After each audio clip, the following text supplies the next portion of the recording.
Oh, you surprised me every week. What did I do? Stop. I told you. I'm going when I leave. Right there.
Good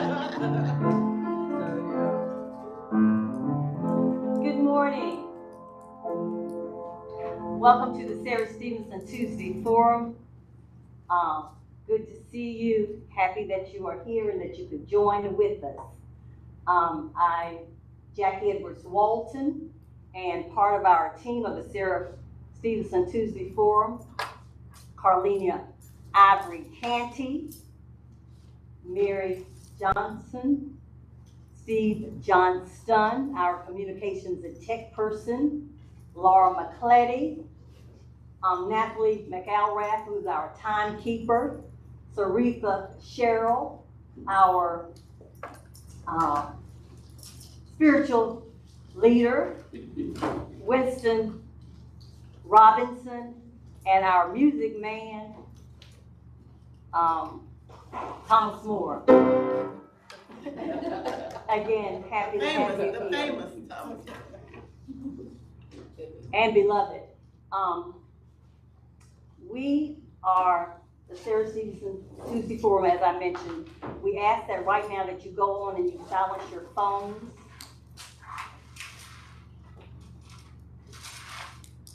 And persons will be coming in and out. They'll be doing so respectfully. And we will start with prayer by Saritha. Good morning, everyone. Come on and pray with me, please. Dear Heavenly Father, we're so thankful for today. We're thankful for the rain. We're thankful for the cold. We're thankful for the sunshine when it comes out. We know you know what you're doing. Bless the children every place. Bless our nation. Bless our state. Bless our city and our neighborhoods. In your name, in your Son Jesus' name we pray. Let us say together, amen. And please forgive me, we were not using the mics to begin with. Our speaker for today is Winston Robinson with the Applesauce Group. And he is one of our own, and we're so happy to have him present today. Winston? You gotta kill some more time. I have to kill some more time, and this is something that I don't regularly do. Is anyone here for the first time? Okay. Does anyone want to make an announcement on the front end?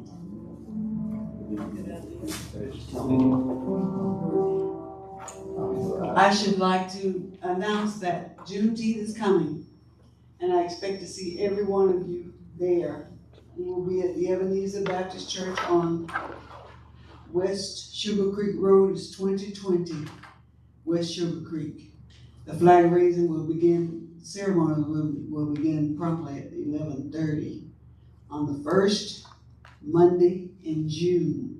And my birthday is the day after Juneteenth, so we aren't counting those. We'll be raising that flag the 4th time this year. And Reverend, what's the name of the minister there. no, his sister, who was the, Loretta Lynch. Lynch, Reverend Lynch.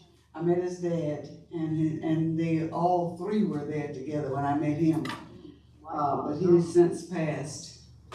But I expect to see each and every one of you at the flag raising. The ceremony only lasts about 15 minutes. The Buffalo Soldiers will be in charge with the retired major. She's a lady, Alicia Bell. She will be in charge that day along with the Buffalo Soldiers. Thank you. Thank you for that announcement, Saritha. Does anyone else have an announcement? Thank you. Roslyn, so good to see you. And see you, Sister King Holiday. Good morning, my name is Rosalind Allison Jacobs, and I just want to let everyone know that we are, and when I say we, I mean a coalition of organizations. We are starting an initiative called Team Unity Mecklenburg, and the focus of the work is getting out the Black vote for this election cycle. So we welcome all, no requirements. We're not a 501c3. We are a coalition of organizations that care about voter turnout in this election cycle. Thank you. Thank you, Rosalind. Any other announcements?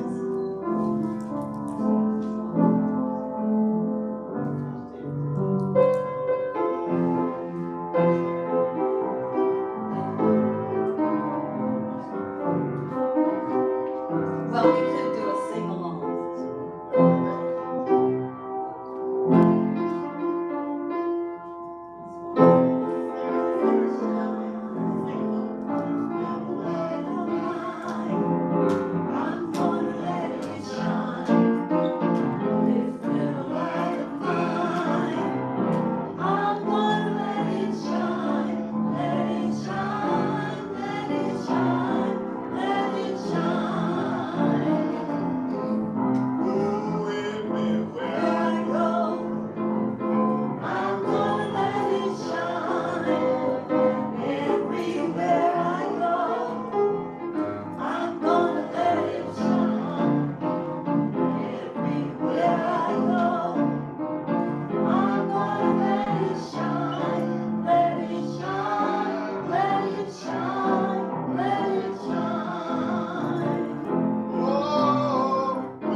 Everywhere I go, everywhere, I'm gonna let it shine.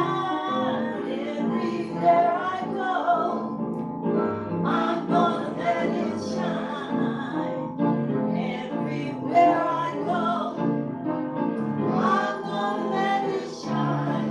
Let it shine. Let it shine. Let it shine.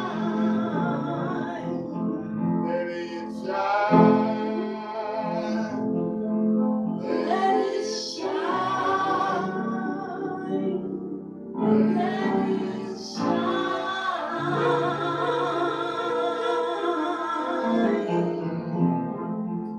Thomas, I've known Thomas more than 40 years. I've never sang with him. I haven't sang in public in 50 years. But you can sing, girl. I can.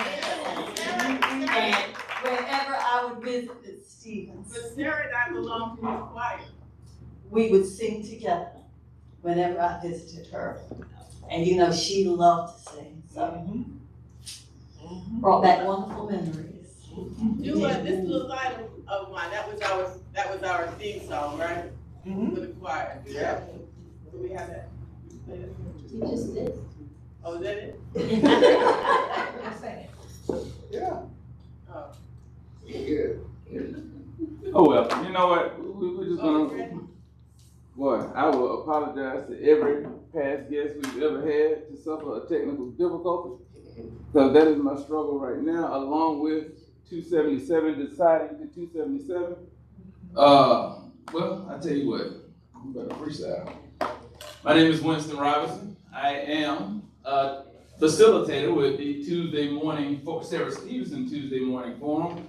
However, in another facet of my life, I am also executive director of a 501c3 nonprofit by the name of Applesauce Group. Applesauce Group was founded in 2020.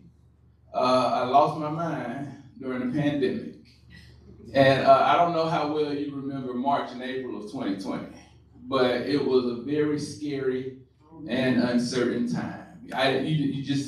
There was no rhyme or reason to how COVID behaved, or if who was going to be the next victim. We were locked down. You would look at Facebook and see the people who were dying. And I said to myself, if COVID were to call my number today, what did I really contribute to the world? Before that, I had given so much credit to the way you take care of your family, the way that's important. Don't get me wrong, that's very important. However, outside of that, what do you really contribute to community?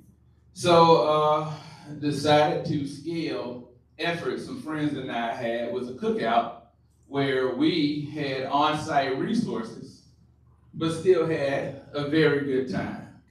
My reputation, I found out in college, I'm pretty good at throwing parties. I know how to gather people. I think that is a very unique talent. And after college, I went into experiential marketing. And experiential marketing, for those who don't know, if you've ever been somewhere really exciting, let's say Super Bowl or a Hornets game or a Panthers game, and somebody says, hey, look how much fun we're having over here. If you want a t-shirt, let me get some information from you. That's what experiential marketing is. I did that for 2008 until 2021. Super Bowl in LA, Super Bowl 56, I believe it was. That was my last activation in experiential marketing. I worked for a major automaker. And I wanted to see if I really wanted to leave. And I did Super Bowl. It was a fantastic experience, but I realized that I left, and on that 5-hour flight, I was still empty. So decided to, again, just put effort into the nonprofit and founded Applesauce Group. And Applesauce Group's name is based on the old parental trick where my son was 2 at the time. And there was a medicine that he hated taking. So we would give it to him through applesauce. So the founding principle, the business model for Applesauce Group is we will show you the time of your life and give you everything you want with everything you need inside of it. And our next event is this Saturday, a community festival that we are calling the Great West Side Fish Fry. All right. It will be incredible. Man, I wish I could show you these videos. I am sick about that. But the Great West Side Fish Fry, underlining meanings. The first one, for whatever reason, throughout the world, throughout the global diaspora of Black people, whether it's Ghana, Nigeria, Senegal, Haiti, Puerto Rico, Trinidad, Virginia, Charleston, whatever, there's something about fried fish that transcends being just a meal, just being sustenance. Fried fish is community. Fried fish is gathering. When that fish come out of grease, I don't know, it just heightens morale for Black folk. And again, that transcends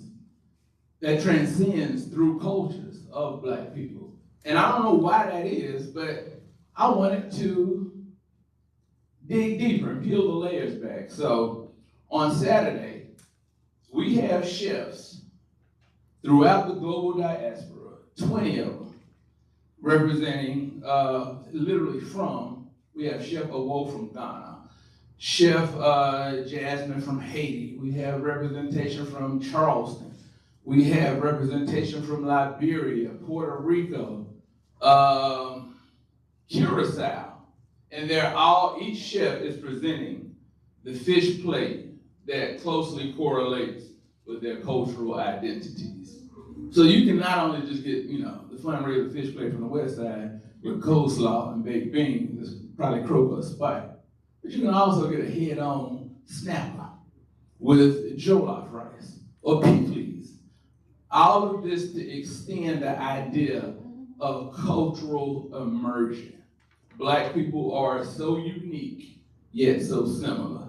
And this is a space to explore and celebrate all of those close similarities. Now, again, that is the underline to the underline to the underline. We will also have organizations who offer resources on hand that are life enhancing and empowering. For example, we have Dream Key Partners. Dream Key Partners are facilitating the House Charlotte program with the city of Charlotte. The House Charlotte program, for those who don't know, you can receive up to $30,000, I think it's actually $35,000 of grant-funded down payment assistance if you're a first-time home buyer. So how this connection was made. I was president of my neighborhood association, Lockwood. I started in 2015. There was a young lady who actually was a presenter here before. Her name is Kim Graham, and she worked for Charlotte Mecklenburg Housing Authority, Partnership, which is now Dream Key. And Kim Graham would come to our neighborhood meetings with this elaborate PowerPoint presentation, many slides telling us about how Charlotte and the advantages of the $35,000 grant payment assistance. And after she was done, my head was down because we only had like 10 people at the meeting. This is a neighborhood meeting. Our neighborhood meetings have very low engagement. And my head was so low because I wanted to apologize because she went through all of this stuff, all of these slides, such a beautiful, elaborate presentation with like 10 people. So I walked up to her, and before I could open my mouth, Kim said, "Oh my God, you had 10 people, and 3 of them had questions. That's amazing." So that's when I realized there is a disconnect between the services that are offered and connectivity with community. Stuff is out there. However, people in large might just not know about it. So I thought that was an opportunity to use a skill set and ability to galvanize, to polarize, to create intrigue in these environments that are meant to create an experience of joy, which is also disarming. When people are disarmed, they're more willing to engage. So now that these people have these good feelings and good sentiments, they will talk to the vendors in these tents and realize, okay, I could utilize this. So this isn't only life enhancing, this is trajectory shifting. Now we have a model that isn't very sophisticated at all, but is very effective. So when you go to the West Side Fish Fry, you're supposed to experience belonging. You're supposed to experience togetherness. And all of that is a sense of trust, so people are more willing to engage. That's why, it's important that we have these events at West Complex, which is, if you're from Charlotte, the old A&P, Park and Shop, and Family Dollar parking lot, which they have now made a creative space. That's important for me because now Bank of America, Wells Fargo in the past, they have to come to us. We get to play the home game. You come to the West Side and engage here. It's not us going to you. Tell us what you have that will be conducive to us as a community.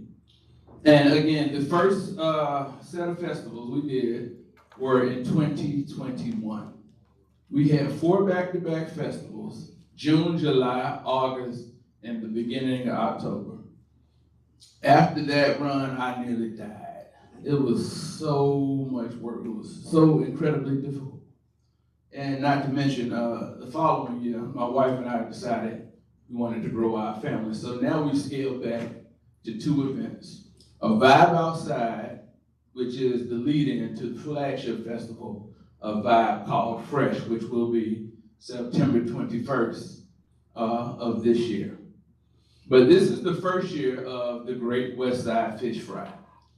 And another underlying objective in naming it that is, there's so much of a sentiment of anti-Blackness in America.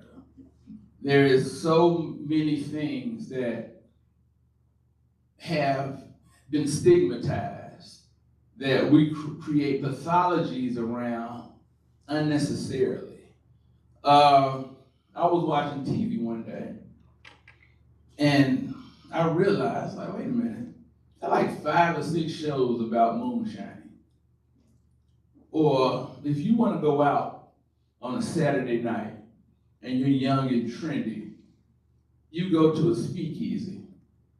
However, in the rural South, we had liquor houses. But liquor houses somehow seem criminal. They're somehow stigmatized. But if you think about what liquor houses were able to do during that Prohibition era, liquor houses were the spaces where Black people gathered. The entertainment was some person with a guitar. Come on, play in here. Well, that nurtured blues, which later would become rhythm and blues, which would evolve into pop and rap. So the foundation of so much of America's cultural palette comes from spaces that we create that are still stigmatized, pathologized, to not feel celebrated. And I just don't know why that is. You know, and that's the aspect that I wanted to create an environment around with these events. We talk so much about the data and the stats of racism, you know, the wealth gap. Black people, for every dollar we make in corporate America, white people make, I think, 2 cents, whatever. All of these stats and data that are about physical things. But what we never really discuss is how racism is crazy making. And it's illegitimate. None of it makes sense. All of these things, you're literally in your head with thoughts all the time. How do I present? How do I look? Are these microaggressions? And I was thinking, I'm like, Black people really don't have an ability or a space to just frolic, to not be in thought. So it was important to kind of brand these festivals as a space that was safe to just be, safe to just frolic, safe to not have to think. And all of that is conducive for overall health and wellness and well-being. If I just gave you an opportunity to become better or more financially literate or become a homeowner, none of it will really matter if your head's not in it. If you have to think about all of these things and carry all of these weights from everyday life.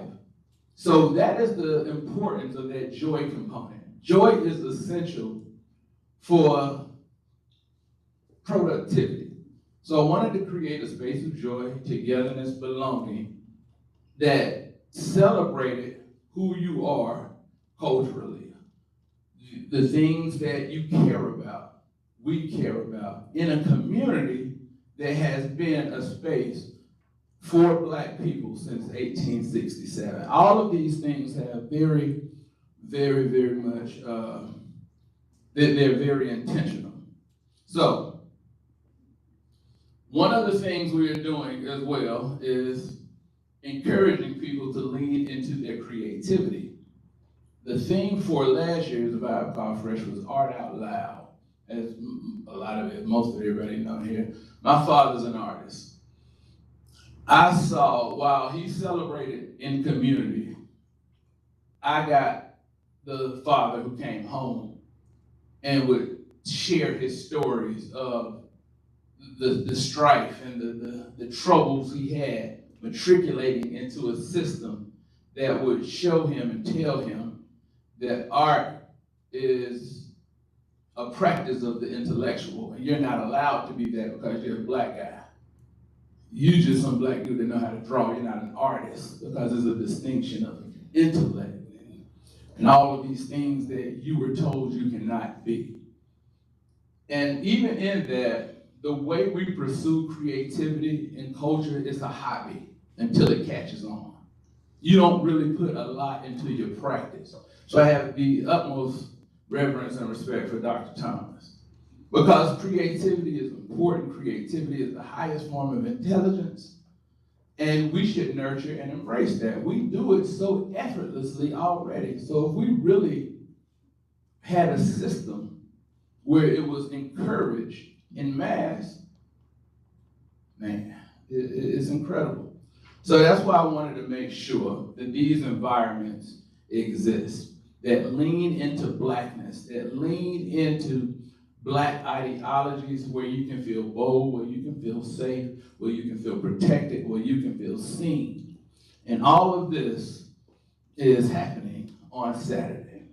One of the itinerary events that we have that is happening at 4 o'clock is the induction of Steve Joyner Sr., Coach Steve Joyner Sr., and the inaugural, the first inductee of the West Side Hall of Fame. We got him a plaque. We even got him a jacket made. This is big time. So, but please, yes. So we're going to honor Steve Joyner, Coach Steve Joyner Sr. And he's already a CIAA Hall of Fame inductee. However, this isn't for the basketball stuff. This is a full circle moment for me because I was one of the snot-nosed kids in NYSP, the National Youth Sports Program, summer camp. So I saw the impact firsthand. Coach Joyner is from Winston-Salem. His hero, or his role model was Big House Gaines. I attended Winston-Salem State University. And those heated rivals between Smith and Winston, between the years of 99 and 2004, they meant everything. It was so much more than basketball. That's where I really found the HBCU spirit, the CIAA spirit, and what it meant to culture overall. So again, the basketball is cool. The stats, the figure, he celebrated 600 wins this year. The all-time winningest coach in Johnson C. Smith University history. However, this is to reward and acknowledge all he's done for community. And that will happen at 4 o'clock. We also have skate contests. We have a pop-up skating rink where people can skate and rent skates for absolutely free. And again, also to that leaning in creativity, we have 2 incentives. One is $10 talent show. If you have a talent that you've been sitting on, hiding, and you want a quarter tank of gas, you can get it right here on the spot. We will literally give you $10 for showcasing your talent on the spot. And the other activity we're going to have is live band karaoke. Karaoke is one thing, you get up, you sing with this DJ sometimes, or this like computer machine or whatever. No. This is about nurturing confidence. What do you sound like with a live band and background vocalist? And if you feel invigorated enough afterwards, do something with it. Just again, to help nurture the confidence of creativity. We're all about that. We have jump rope, more performances. Again, food vendors, retail vendors, small business vendors, and we even vet those too. We want vendors who might not be ready for Taste of Charlotte, 300,000 people.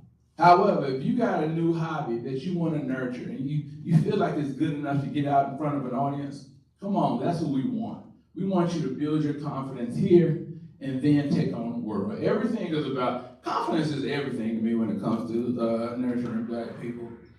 Because so much is against you, we have to have these sacred spaces where we can build and love on each other. So I think I did pretty good for those guys. I know I'm missing something, plenty. I can't even get my iPad up. But you know what, I'm just stop here. Let's have dialogue. We're gonna I'm sorry, excuse me. I'm sorry, I know the rules. I'm gonna just sit on down. We have questions? Carrie? When are you starting? What time of day? Yes, so again, the festival, the Great West Side Fish Fry, will take place this Saturday, April 27th, from 1 p.m. to 7 p.m. at West Complex. The address is 1600 West Trade Street.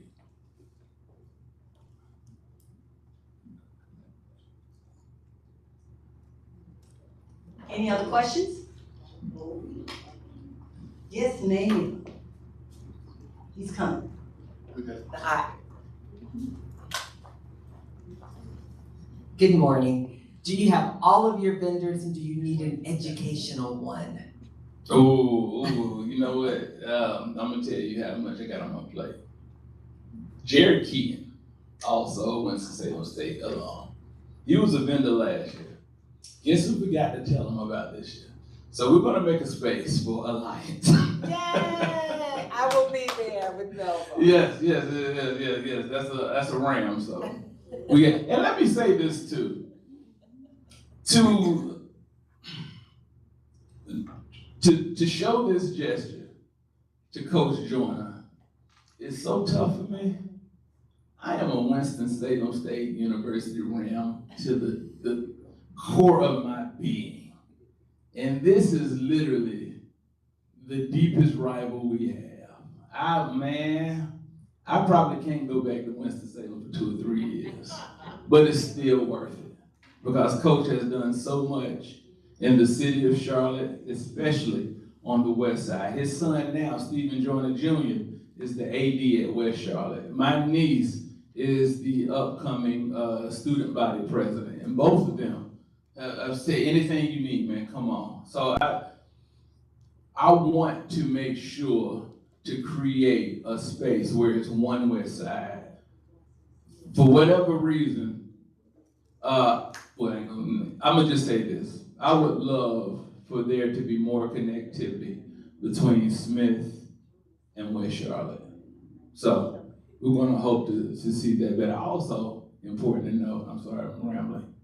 This year is also the 275th year of the Vegas Ford Corridor. John Beatty crossed the Catawba 275 years ago, which is how the name is actually supposed to be. If you go to Cabarrus County, they have a Beatty's Ford with a Y apostrophe S. That's the way it's kind of supposed to be, but whatever. But yeah, 275 years, I think that's something worth celebrating. That will be the theme of a vibe called Fresh, our fall festival in September. Okay, I think I'm next. My question, Pardon me. and I apologize for being late this morning. Oh, I was too, don't worry about it. And I wanted to ask you, Winston, rumor has it that when you were at Winston-Salem State University, you were an entrepreneur. Can you tell us that you were an entrepreneur when you were in college? And I know that you focus on business and business development, and as well as enhancing the joys and the talents that we have as African Americans. But they told me that you were an entrepreneur. Can you speak on that a little bit? Oh, it depends on who's listening. But nah, yes, yes. So I turned my dorm room into a clothing boutique. Yeah. And it was, I wish I could show you the video and the pictures, but yeah, literally had inventory, had a layaway system. I knew one of the biggest myths in the world is that college kids are broke. No. College kids got it. In fact, I am, there would be days when Wake Forest, their basketball team would get refund checks. And I would shut the boutique down to the public and just let them have a private shopping experience. And this is before NIL and private school refund checks. I've seen literally with my own eyes 5-figure refund checks. So yeah, needless to say, I still have some of those relationships now. Me and Chris Paul, we still talk today. He's now an alumnus of Winston-Salem State as well. Justin Gray, who was the point guard and now coach for Coastal Carolina, I'm still cool with him today because of selling clothes out of my dorm room. And I'm gonna tell you this too. I also used to do eyebrows and cut hair. And it wasn't that I wanted the $2, but the weekend starts on Thursday at HBCUs. And if you're gonna get you wanna go out, you wanna look fresh. And I was only charging $2 because everybody else was charging $5.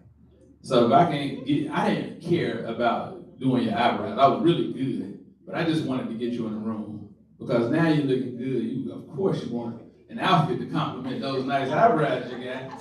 So that was one of my marketing techniques that was also very effective. I mean, you bought enough, you get your eyebrows done for free. Don't even worry about the $2. That $2. What was it? I wanted to say a little bit about House Charlotte. In 1994 to about 2004, Kim Graham, during that period of time, more than 1,000 folk bought houses through House Charlotte using market rate interest rates in a financial downturn. Back then, it was only $10,000 for down payment, closing costs, prepaid, buy downs, and points. But that was a big deal. So I wanted to share that piece of information. But my question to you, Winston, is you're really good at bringing folk in. Who serves on your board? So we're actually in transition this year. The board started with, so I'm gonna tell you this. I came into the nonprofit world backwards. I knew I was able to do the product. I was able to do the work. This was a part of my career. It was a part of my life. Again, I have a niche for gathering people. And the group who I started with, the cookout, we started after in 2005. I thought it would be the ultimate story. Like, yeah, we're gonna take the nonprofit world by storm. We're gonna be the board, and we're gonna go, do all of these things. Well, needless to say, it didn't really work out the way we planned. The movie didn't end the way I hoped it would. So we're actually in transit. People got lives. People are busy as well. People have different opinions. So we're actually in transition to reconfigure our board currently. Anyone else with a question? Nathalie.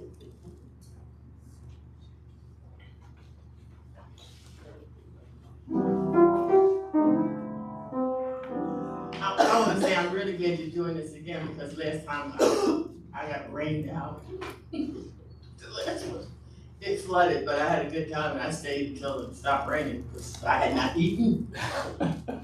And I hope your sister is going to be there cooking some of that cabbage that she makes so well. Chris? I had people at my birthday party that said, I did never like cabbage. And they had it to go plate with cabbage. Anyway, that's what I'm saying. But somebody told me that once upon a time you actually shut down Uptown Charlotte because your parties got so big.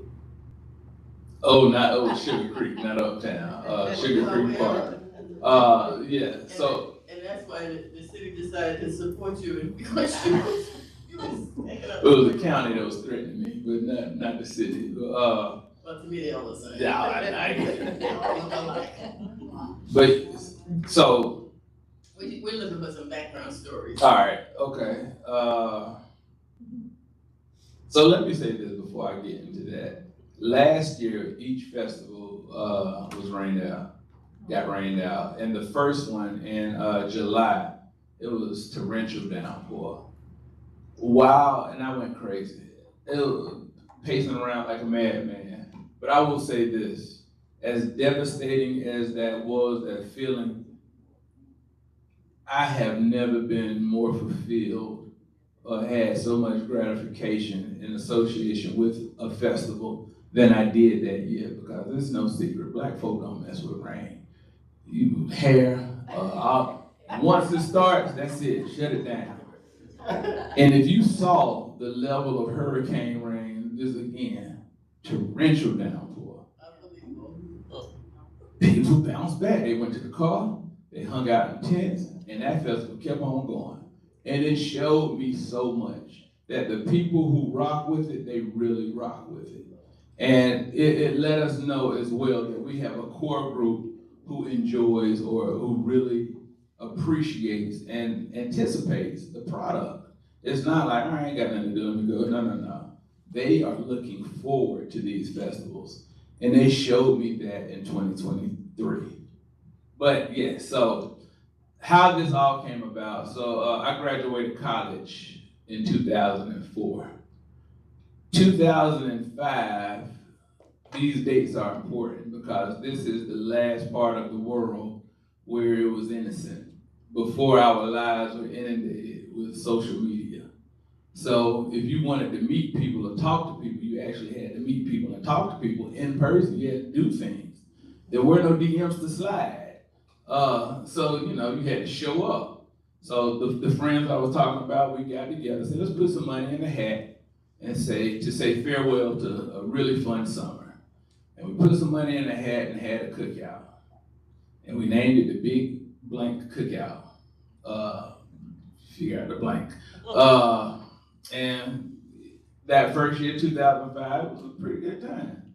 So we said we should do this again. And we did it again, and it got bigger and bigger and bigger and bigger. And in 2015, I got a phantom call from the county saying, if you ever have this event again, we will ban you from the use of park and rec facilities for life. And I'm gonna tell you, that didn't just freak me out because, who don't wanna go to the park? It's the park, I love that. However, just by muscle memory, still to this day probably, whenever I fill out applications like that, I put my mother's home address and her landline. So when they called my cell phone, I'm thinking the county got a special ops team, some CIA version of the county who ain't playing around. They found me. So when they called me to communicate that thread, I said, all right, y'all can have it, we're done. We had a good 10-year run, but what had happened, I'm thinking too, I'm Black in America, it's just a man shutting us down. But I'm also very frugal. So we have reserved a shelter made for 35 people. And parking to support maybe 100 cars. So while we were inside Sugar Creek Park, and parks are built to kind of get you away from the hustle and bustle of it all. So while we were really far back in this quaint, quiet space, we had called the shutdown on I-85, both exits and Sugar Creek Road from people trying to get into the park. However, we had no idea because we're just in this, serene space having the time of our lives, but it was chaos on the outside at Sugar Creek Road, and nobody would know, like, why is this, what's going on? I said, nope, it's not a wreck, it's the same cookout every year. So when they finally figured it out, they said, now you gotta stop this. And again, this is 10 years later, most of us are married now. We were only carrying it for tradition's sake anyway, so I didn't want to fight, cool, y'all can have it. That was 2015, and then my wife and I bought a house in Lockwood. Went to a neighborhood meeting, let some elders gas me and fill me up full of false confidence. You young blood, you smart young man, you should be the president of the neighborhood association. I'm just eating it all up. If you ever ask a toddler to show you his muscles, that's how I felt. So I went to this meeting, and shortly after I was named the vice president of the neighborhood association.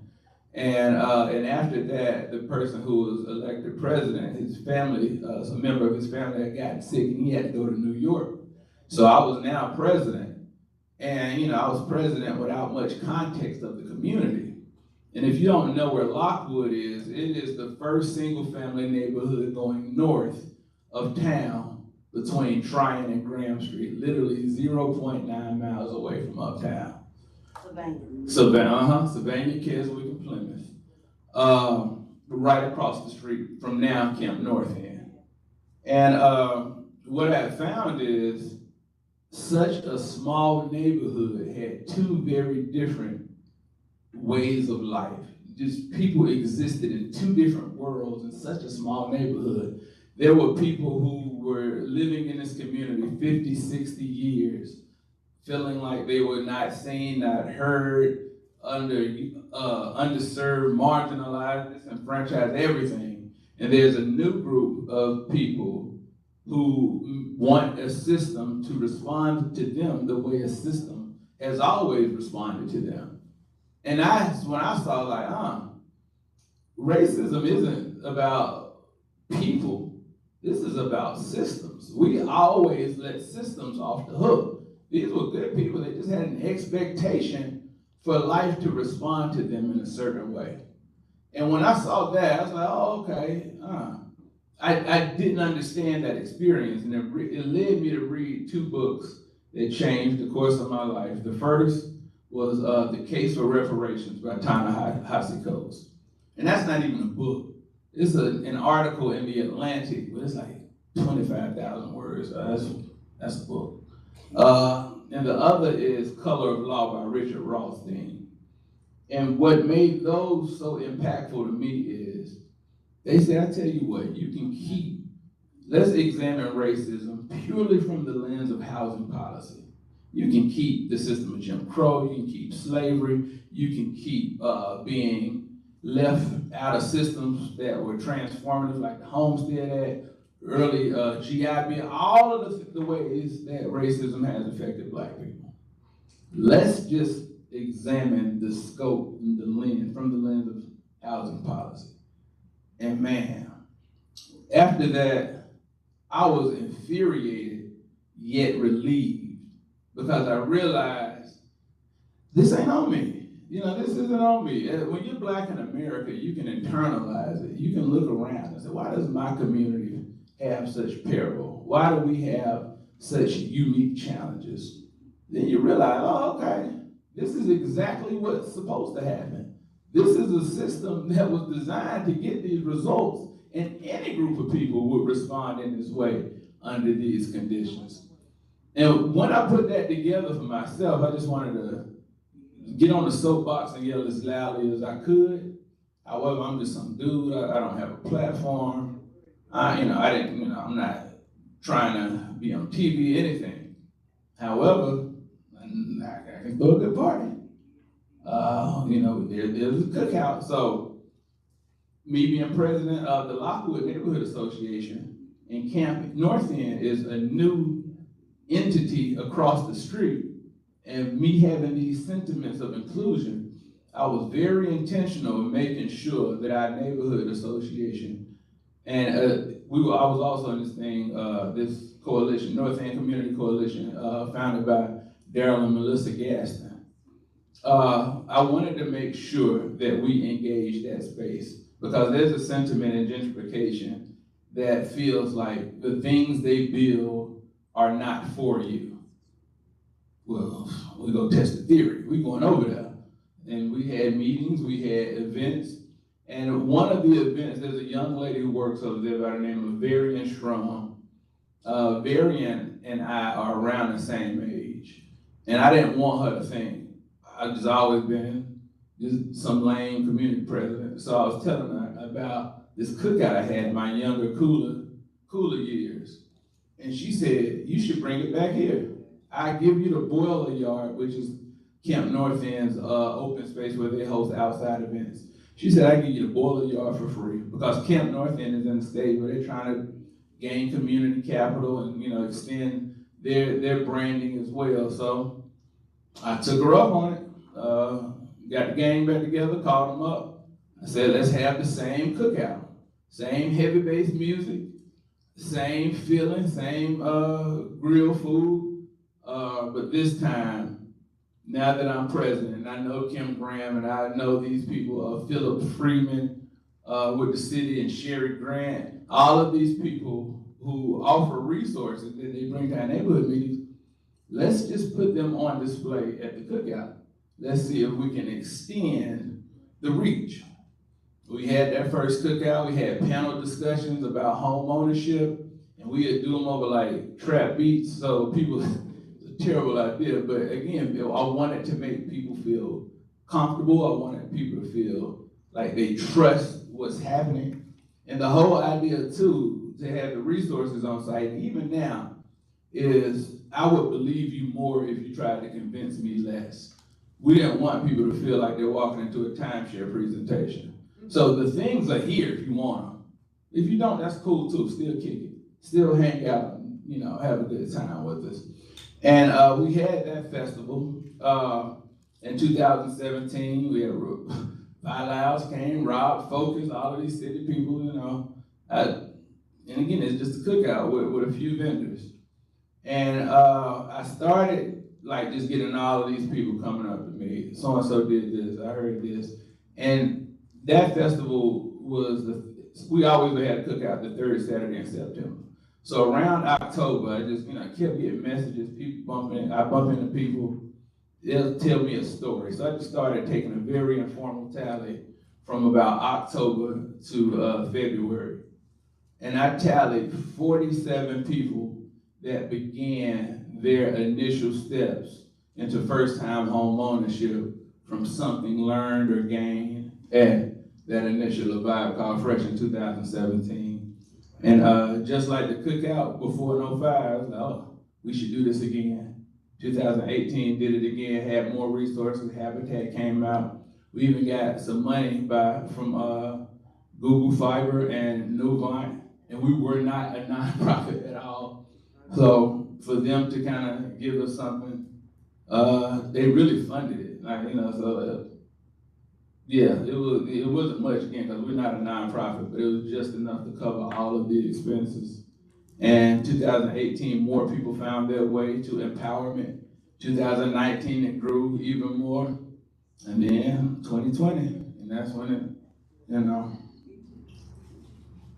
Just to piggyback on what you just said, Winston, with all of the funding that the city and the county receive to assist in the community, you said you are not a nonprofit at all? No, we are now, but from 2017 to 2020, it was just a thing, for me, I just wanted to sleep well at night. There was something I saw in the world that I wanted to do something about. Okay. We got it one time a year, it's cool, and now I can say I did my part. Okay, and that's what I was gonna lead up to that question of, have you been subsidized by any of these the foundations of the Carolina or the city of Charlotte or the Mecklenburg County with all that you've been doing? Have you been subsidized in any way by them? So there are two champions for Applesauce Group right now that, again, just unlike any other. There are plenty of people who have contributed, but Charles Thomas of the Knight Foundation has an interest in the development of the West Side.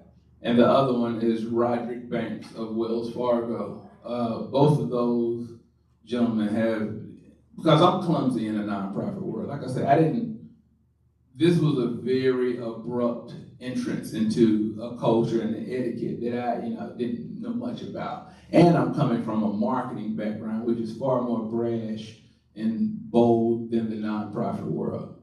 So to have these two gentlemen believe in the mission and the goal and to understand the objective, even to the deepest nuance, and still support, I'm incredibly thankful. But yeah, again, other people, this year, thank you for that, thanks to our powered by Knight Foundation, Bank of America, Mecklenburg County, Dream Key Partners, and yes, those are the powering sponsors of the Great West Side Fish Fry happening Saturday. Karen. the books that you mentioned are very powerful. I also, well, before I read those books, among others, I read a book called Waking Up White and Finding Myself in the Story of Race. So that kind of started me on a journey to learn more. And I actually embarked on a public policy program at UNCC. And I don't look like most of the people in this room, but I appreciate the opportunity to be able to come here and feel welcome and learn. That's why I'm here, to learn. And is it too late to be a vendor? And can you also talk about the September event? So it's not too late to be a vendor for September. I might can work some magic for this Saturday. Let's talk offline. But yeah, we're expecting to have around 50 vendors. And again, this is only a parking lot. This is a small space. What I compare these festivals to, I'm a music lover. If you like music, there's always a time when you have an artist or a band and they feel like they're yours. And you know they're gonna pop and go mainstream, and then they won't feel like yours anymore. But right now, again, the people who really enjoy and come and attend our festivals, they feel like we're theirs. You know, they feel like these festivals are for them. And that's why even the idea of scaling and growth, in 2021 and 2020, that was the objective. Let's get bigger. Let's go farther. Let's, really make these things impactful. However, right now I'm in a space where I really appreciate community, especially because this is unique to me as a Charlotte native as well, because in a transplant city, this is the opportunity to bring people to the West Side. You can live an entire life in Charlotte and never drive down Vegasford Road. And that's a shame. I grew up in Wilmore, and maybe until two years ago, I thought I grew up in a black neighborhood. Well, I didn't. I grew up in a neighborhood where black people resided after white people vacated. And there's a different feeling because you see around, and I grew up in a crack era, prison industrial complex. So there was a sentiment that this is here because of you, or in spite of. However, Vegasford Road, even if it's, the humble small buildings, mid-century modern houses, 1,500 square feet, this is here because of you. And if you know the challenges they had to face to put this infrastructure here, these grounds are really hallowed. This is sacred territory. I don't take that lightly at all. That's serious. So now it's a responsibility to maintain that ideology of passing Vegas forward along to my children. My maternal grandparents were co-founders of First Mayfield Memorial Baptist Churches on Oak Lawn. And on Sundays, it's a small black church, so of course we in there all day, hot. And after church, all I wanted to do was go home and watch football. However, I knew my mom was gonna stop at Peso, get some collards and smoke turkey, and then drive through McCrory Heights and tell me the same story about every single house in that community and how important it is to the city's history, the city's legacy, and the story of black people in Charlotte. Now, of course, me being 8 and ungrateful, I didn't care about any of that. I just wanted to go home. However, now I realize my mother wasn't raising a child, she was raising an adult.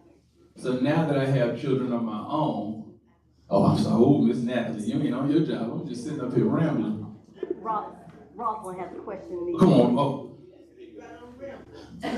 Yeah, we're the timekeeper today. A real quick question. Of your 50 vendors, are any of them focused on voter engagement, voter activation, and voter mobilization? Why you asking me that? Actually, yes.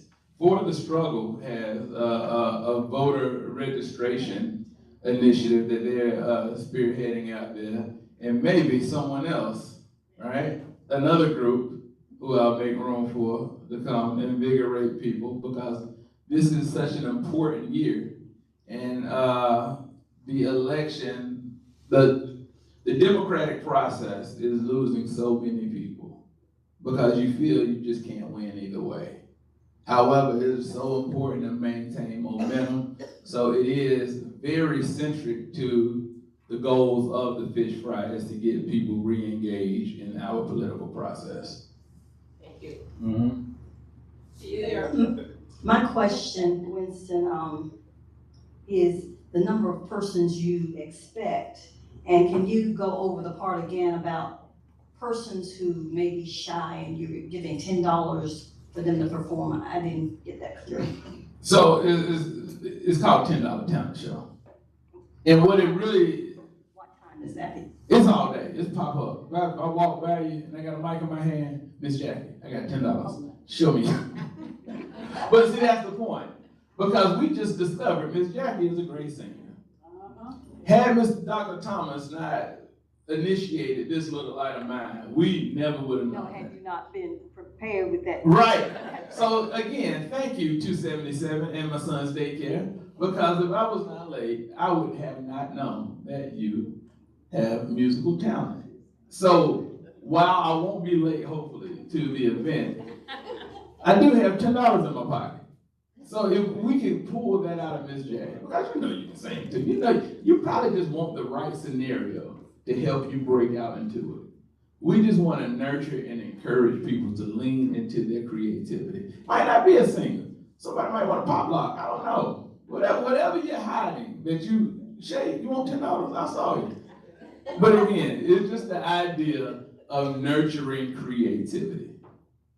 And expected number. Throughout the day between 1,500 and 1,800. And again, it's from 1 to 7. So. Any other questions? Shay? So go back to Maryland. We were doing September. Yes. Can you talk about September? Yes, September, that is the flagship, September 21st, a vibe called Fresh. That was the name we created, actually, Homeboy Tank, who he thought of the name of vibe called Fresh. And a vibe outside, which is the precursor, which was supposed to be the lead in. And that is, again, we want to keep tradition. The third Saturday in September. The only time we didn't do it around that is when we had a collaboration with JCSU's Homecoming in 2022. We activated, because again, my goal is to have one West Side. Smith has felt like a fortress on Vegas Ford forever. And that fence is physical and in an emotional barrier, almost. Like it feels like you can't engage with what's going on in campus if you're not off campus. So I wanted to create a world where Smith, where what it used to be. I live on McCrory Heights. McCrory Heights, founded by Dr. H.L. McCrory, the second black president of Smith, who bought land in 1912, had trouble. The city took 17 acres via eminent domain to build the best water treatment plant. Gave him all kind of troubles. And he didn't start construction until the 1940s. So it is very, very important to maintain a pipeline of just togetherness and working with each other, connectivity with that entire stretch of Vegas Ford. And Smith is our anchor institution, so they have to be involved with community. Shay?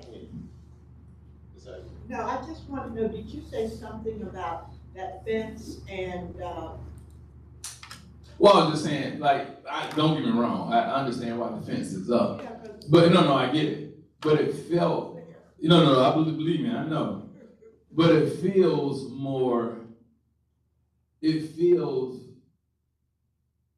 like it's stopping everything, not just the bad. And with that, I think and again, this is more of that fence is just a representation of something. But having Smith engage this outside of those fences more is important to me, because honestly, it's important to Smith. Smith has dwindling enrollment. People need to see Smith in that intrigue and that polarization, so they would want to go to Smith. And I think, again, there's a pipeline. Where's Charlotte to Smith? Right there. So I think there's so much opportunity for cross-branding and marketing that has been untapped for a substantially long time. No? Jay, I'll go after. Tommy. Yes, I'm glad you included Smith in your presentation, because I used to live on Lima Avenue right near Smith. At Smith, we had two uncles to go to Smith.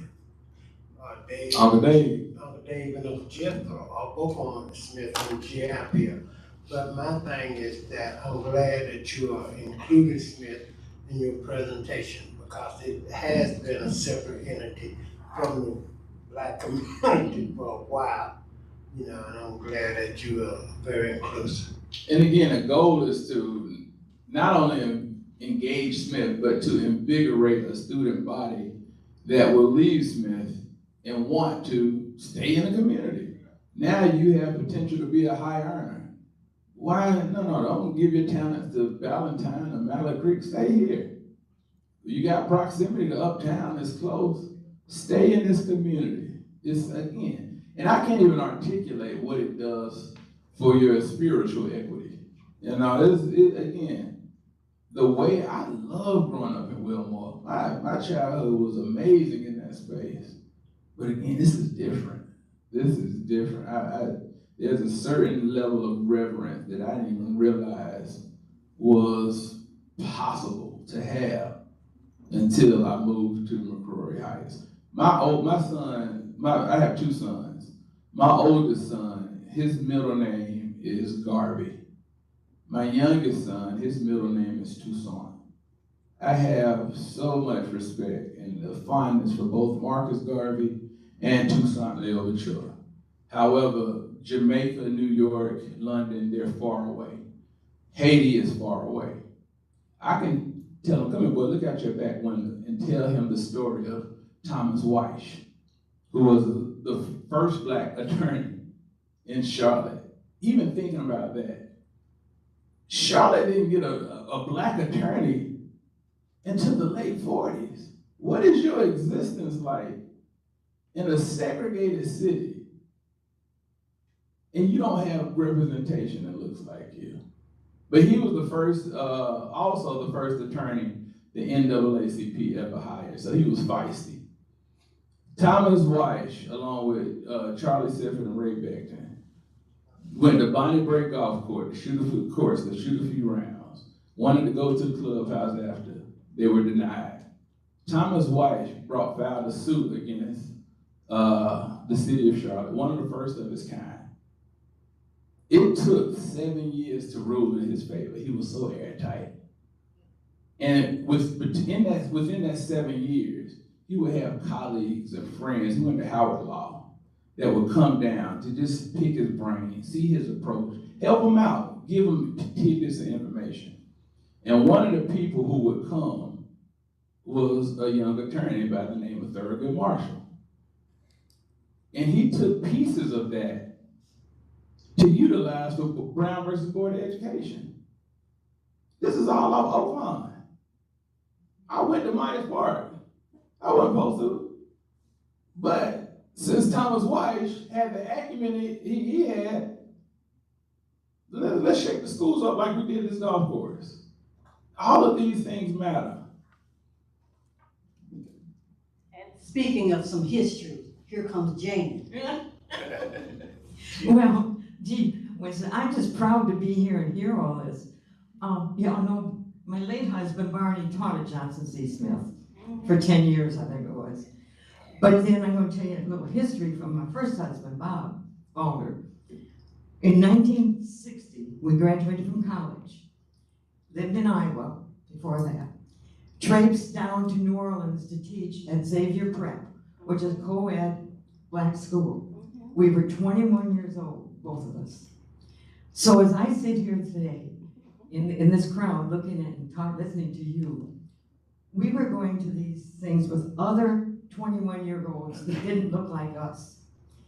And at one of the meetings we were at, it was a bunch of young people, and from the podium they looked at Marty and I, or Bob and I, and said, well, they were talking about crackers. They said, but you know, not you. And so, I mean, that was buried deep, deep, deep in me. And I was only 21. That was what? 64 years ago. So, that's history. Indeed. Thank you for sharing. That is nice. I do have a quick question. Yes, Shay. Winston, this has been a wonderful share, a story for the community. I'm curious about where you see applesauce evolving to. What's the next impact that you're going to bring to the community through all this great work? That's the thing. What do they say when you make plans, God laughs? In 2020, I had a completely different trajectory. I wanted to take this thing national and have festivals across, beginning with the Southeast and expanding. But again, right now, my focus is so deeply West Side, and I wanted to stay here and help where I can before taking things outward. You know, there's plenty to do here. So, yeah. Carlenia, I'm sorry, please forgive me. I had your name down I know. at the time. Before me. Okay. A couple of things, Winston, thank you for sharing. Now, better. Thank you for sharing your information, and it is so good to see young people who are entrepreneurs who are doing things. As I told you before, there's a lot of history on the Davisford Road corridor, and I do have access to a lot of that history in writing by Catherine Hawkins, Dr. Hawkins, late Dr. Hawkins' wife. And so, I've told you before, I'm willing to share because I want you to share it. You can share it, but make sure you share it. When it comes to that fence, there's been different conversations about that fence. I know when I was there, it was safety. It was really difficult to go off campus. Safety hasn't changed that much. That fence can be something that brings you together if we let the community come on the inside, or it can be divisive. But what I'd love to see you do with your festival is to make sure JCSU actually has a person there who can recruit. And JCSU is also looking at bringing back their educational program, their teacher program. So you might want to talk to them more about that because that's major. The other thing, I know you said you don't want to progress and go outside. I attended one of your festivals and it was rain, but it was still awesome. Do you have any connection with Southern Entertainment? If not, you probably need to. They're getting ready to do the biggest, probably a couple of festivals at Fourth Ward, which is right down the street. And those are going to be major. And the young, I don't know if he's young, but anyway, the guy who runs that, probably it would be a great partnership just to help you, because what it sounds like you are nonprofit, but profit also. So you want to make sure that you're benefiting, because in order to do nonprofit work, you have to have some money. So I'll be more than happy to give you his information, but I think that's something you need to look into. Please, come on, Ms. Carlene Ivory, you are the connector. So, and I don't know many people in this space. And you need to stop saying that. What? You know a lot of people. People know you, but anyway, we'll talk about that later. But I will hook you up with Bob with Southern Entertainment. but you know more than, don't stop saying what you don't know. You know a lot. And I'm fussing now, okay? And if you wanna bring, those money men from, it's coming next week to the festival. Do millionaires still eat fried fish? Oh, yeah. Okay, yeah, if you would just pass that information along to them. No, you'll be here next week to tell them. Well, it's Saturday, so it already have happened. Oh, okay. But yeah, so if you can tell me now, We'll tell them how good. I'll make sure it comes from Whole Foods, the fish we fry for them. Any other questions? Shay? Can I order a t-shirt from this, the great West Side Restaurant? Absolutely, merch will be available on site. If, where's my book bag? I'm gonna show you this. Man, I hate my presentation, nigga. I'm gonna show y'all the video. But, we have a lovely artistic logo. That's the flyer I will give to you all, but that is the centerpiece, the Great West Side Fish Fry. You see, yeah, you know, that's where's the camera, Steve? Is that the one? Am I on it? No? Hang on. Okay. How much is that t-shirt? That's merch prices, $20. Man, $20. yeah, that's a good solid price. That was the same price of a t-shirt in 1998, so we can see that. That's a good price. That is a good price. Are there any other questions? This has been wonderful. It has been great. And we'd like again to ask if there are any other announcements. We did announcements on the front end. Yes, ma'am. First of all, I want to say thank you again to Winston as well. But I wanted to announce, for those that haven't heard, that don't know, and Jackie will tell you the names of our speakers for next week. But these two gentlemen that are coming on next week, who she invited, they just had the big inauguration for the Johnson C. Smith president. And they had a lot of activities going on. And our own Carlina Ivory was named for a scholarship for $1 million in her honor by the two gentlemen that will be here on next Tuesday to be our presenters. But and there was a surprise this scholarship for Johnson C. Smith, and you all can see how intricately involved she is with Johnson C. Smith and protective of it. But they did that, doing that inauguration on last week. That's beautiful. So let's give her a round of applause. What's the, please, you gotta speak about that a little bit. Absolutely. Excuse me, I have not presided in a long time. Oh, I'm but, sorry. you know, it seems as if one who is a facilitator wants to be the speaker and the facilitator. And I am facilitating by myself today. I would like to, if I might interrupt. I have the $100 that we got as a donation to the coffee from Representative Majid. Right. Shout out to Right. Representative He wanted Majid. to write a check, but of course, we don't have a bank. Shout out. There's $100, I want it on camera to make sure he knows I. Representative Majid, State Rep Majid, District, 88, District 88. Thank you. That'll take us a few months. Jackie, thank you, Laura, for announcing that. But basically, at the Arc of Triumph, the 15th Arc of Triumph that Johnson C. Smith has, they honored Harvey Gantt and some others this past April 5th. Malcolm Coley, who will be here next week, and Keith Cockrell, who is president of Bank of America, did announce $1 million endowed scholarship to start next year in my name at Johnson C. Smith. It will go to a CMS student. Yay.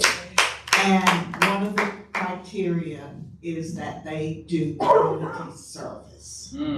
So, I am very appreciative. It's a legacy, and you know, I cried. But thank you so much. And we are gonna have,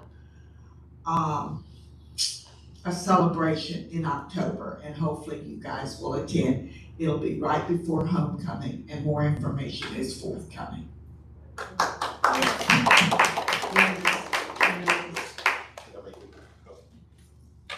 Okay, and I also like to announce, we have a lot of good things that's happening for Tuesday Forum. As you all see, our platforms, we're growing and growing. But I mentioned at our celebration for Sarah's life here at Tuesday Forum that there's a group that we've been talking with for about 2 years. You all may know Marcus Bass. He's with the North Carolina Alliance and Black Alliance. And they wanted to duplicate what we do here at Tuesday Forum across the state. So they have been planning, we've had a few conversations with them, and we just share with them, this is what we do. You know, we come on Tuesday mornings, we're here, and we facilitate, and we have a timekeeper, we have someone that does a prayer. You know, it's just, we don't even have to think about it. You know, we've been doing this for so long. And they wanted us to just share, you know, what we are doing here and share it with other people across the state. The biggest part was the history of the Tuesday Forum. And we said, well, Jackie has to do that. The rest of us can just tell you what we do, because all of us have roles. There's only a few of us, and we do volunteer. So that's what we will be doing. But they finally got it together. I guess we've had 2 or 3 meetings with them, but they planned this. So on next Tuesday, ironically, and this date was just set a couple of weeks ago, they wanted to come on the 29th and the 30th for us to speak to them to bring these individuals in. I don't know exactly who they are, but they want us to just share with them how we have been able to sustain the Tuesday Forum over these 40-something years with the volunteers that we have. So because we are volunteers, you know, we said, okay, but you have to do it from 8:30 to 10 on Tuesday morning. So that's what they're coming next week. Ironically, Jackie had already scheduled these individuals to come. So we have people coming from all over the state next Tuesday. So come and get your seat on next Tuesday morning, because we will have guests, and they're going to observe the way we facilitate the Tuesday Forum on next Tuesday morning. So hopefully, you know, we will be able to share. And they have been, they've been looking at us by Facebook or live streaming that's been going on. So we are proud to say that, you know, we know that we, the ones of us that are here that are regulars, we know that we have supported it, we love it. You know, we brag about it because we are here and we get a lot of information, and we are able to share information with people, not just in Charlotte, but all over the United States. So I invite you to come back next week. And as I mentioned, the way that we are working, and I've asked Winston to assist me in getting more entrepreneurs in here. So he's done an excellent job. And he said, if all else fails, I will be there myself. So that's why he's presenting this morning, because we are committed to do what we need to do. So next week is gonna be a week that I think that we're gonna have a lot of visitors, as well as we're encouraging you to come back and invite someone to come with you. What's the capacity here, Steve, that we can have in this room? The fire marshal arrives at 1:20. What's the capacity for this room? 120. Oh, 120. Really? 120? Wow. Take all the tables out and just stack them. We'll be fine. Yeah, we just gonna have to put chairs out. Okay, all right. Well, that's my announcement. So come, let's be a part. No, Gary Young had said, are they asking the online questions too?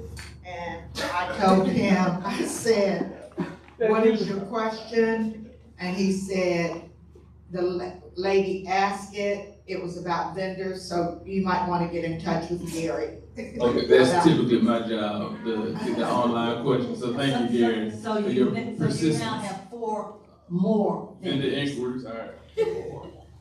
Okay, hi everyone. I know I have been here a few times, but I work for Charlotte Mecklenburg Schools, and if you remember, for the bond, tomorrow we have the CMS Supplier Diversity Summit. So you will have the opportunity to talk to experts about, working with the CMS schools construction project. So please feel free to stop by. Tomorrow is at Goodwill in Wilkinson. So we will be there for vendors, especially minorities, women, and small businesses.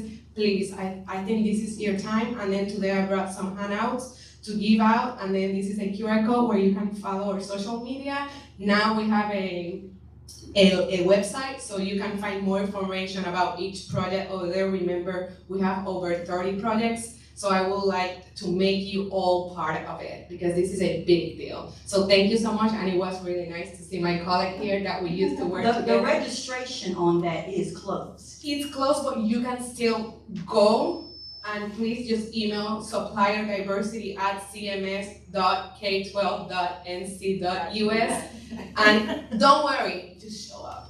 Just tell Sylvia I told you that, okay? No, it wasn't for yeah, me, it but is. I know other folk have said that they tried to go on and it's closed. Yeah, it's closed, but we still welcoming people. What do you need to show up? How should you be prepared to show up? What level of business can you be for the lowest space in these opportunities?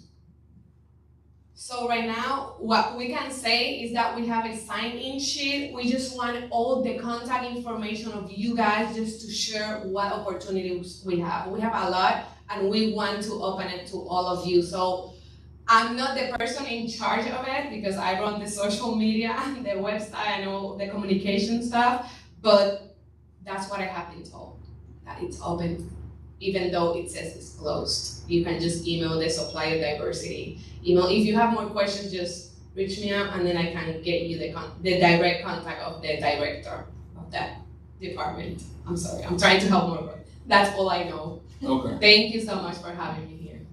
And the folk who are coming next week, Keith and Malcolm, the invitation was for them to come to talk about the extended time that there is for CMS with the executive leadership group.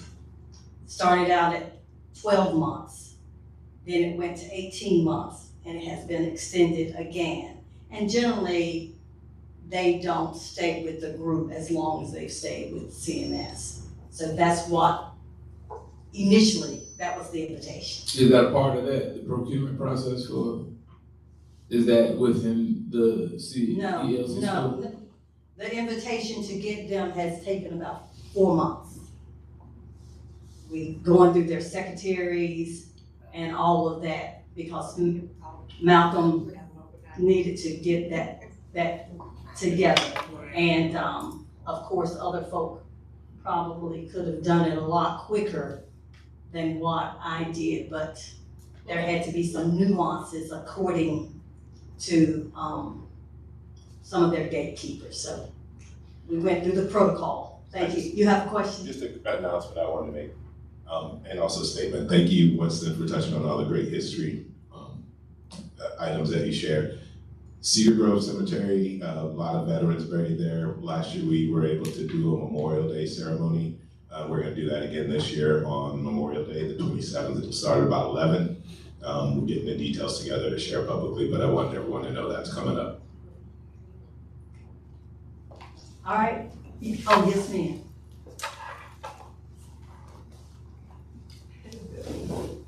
Good morning. My name is Destiny Crawford. I'm a student success coach and recruiter for the Accelerated Career Training Program at Central Piedmont.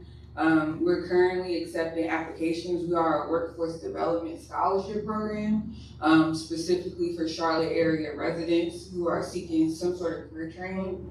We have 9 different career pathways, and so our next session is going to be in the fall. All of our pathways lead to a industry recognized credential So again, we are accepting applications to begin in the fall.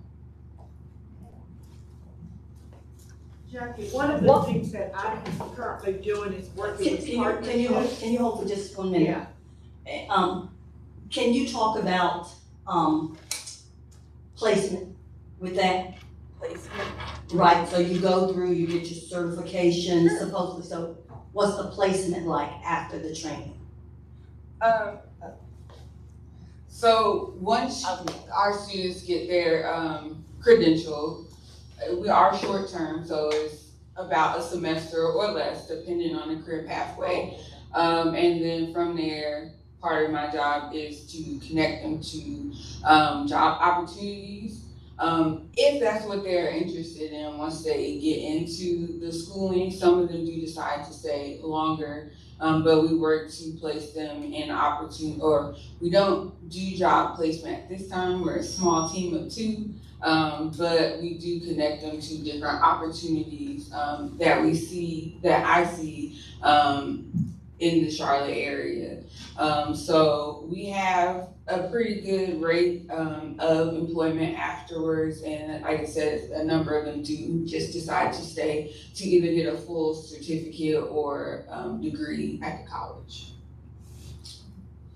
Thank you, Jackie. I'd love to get your card. One of the things that I'm doing is working with all of partnerships with CMS now.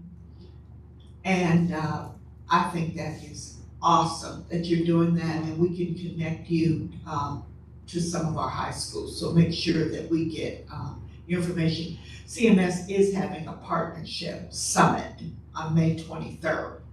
We are at capacity, but if anyone is interested, let me know so we can put you on the wait list. And we plan to continue to have them, hopefully, in 6 more months or whatever, because it's important that we partner with individuals in the community. I want to go back to what she said. You asked who can come and what level. There's not a level that's too low. You go dressed just like you dressed today, you look nice. And you go ask your questions, because it might help you to find something or help someone else find something, like you did with the housing that you were talking about with your organization. No, the procurement process is so intimidating. You feel like you need to be so polished. But you look so nice. Well, I'm not asking for me, I'm good. But there are others. I wanted to just put a question. Ladies and gentlemen, we are after 10, and I've allowed grace. Yes, but we don't have to be out of here, but we just want to do the right thing. Y'all have a great week, and look forward to seeing you next week. Come early. Come early.